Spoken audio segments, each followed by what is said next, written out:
আসসালামু আলাইকুম ভিউয়ার্স। আমরা যে জায়গাটিতে আছি এটি সন্দ্বীপের প্রাণকেন্দ্র, সন্দ্বীপ উপজেলা কমপ্লেক্স।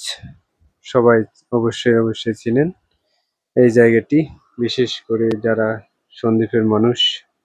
তো আপনারা দেখতে পাচ্ছেন সন্দ্বীপের প্রধান সড়ক প্রশস্তকরণের যে প্রকল্প হাতে নেওয়া হয়েছে তারই ধারাবাহিকতায় সন্দ্বীপের সড়কের উভয় পাশে সরকারি ভূমির উপর যে অবৈধ স্থাপনা রয়েছে সেগুলো উচ্ছেদের প্রক্রিয়া চলছে।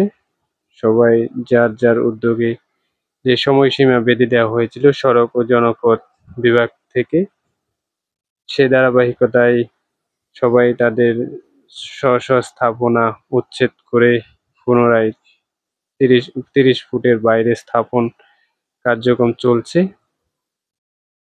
আপনারা জানেন বর্তমান যে সড়কটি রয়েছে এটির মাঝ বরাবর থেকে উভয় পাশে ৩০ ফুট করে মোট ৬০ ফুট নেওয়া হচ্ছে।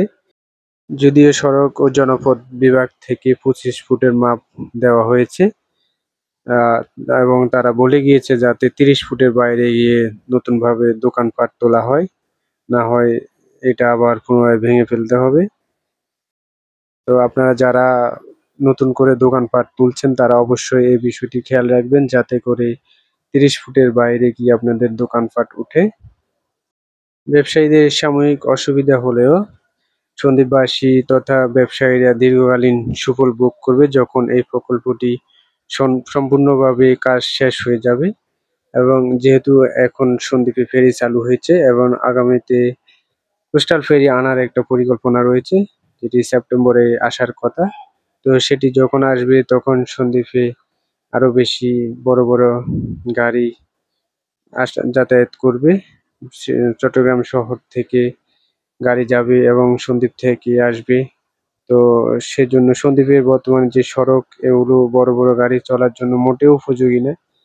তো এই সড়ক সহ দেলোয়ার খাঁ সড়ক এবং অন্যান্য সড়কগুলোও প্রশস্তকরণের কাজ চলমান রয়েছে, আপনারা জানেন। তো সড়কের যখন প্রশস্তকরণের উন্নয়ন ঘটবে তখন সন্দ্বীপে বড় গাড়িগুলো আসতে পারবে এবং আসার ইচ্ছা পোষণ করবে। এখন ফেরি চালু হলেও অনেকে সড়কের যে সংকীর্ণতা সেটির কারণে সন্দ্বীপে যেতে চায় না। যখন সড়ক বড় হয়ে যাবে, প্রশস্ত হয়ে যাবে, তখন অনেক বেশি বড় গাড়ি সন্দ্বীপে ঢুকবে এবং সন্দ্বীপের যে উন্নয়নের অগ্রযাত্রা সেটি অনেক বেশি এগিয়ে যাবে। তো এই সড়ক উন্নয়নে ব্যবসায়ীরা যেভাবে সহযোগিতা করেছেন সেটি আসলে প্রশংসার দাবিদার। তো সকল ব্যবসায়ীকে ধন্যবাদ জানিয়ে আজকের ভিডিও এখানে শেষ করছি। সন্দ্বীপের উন্নয়ন প্রত্যাশা করে বিদায় নিচ্ছি। ধন্যবাদ সবাইকে।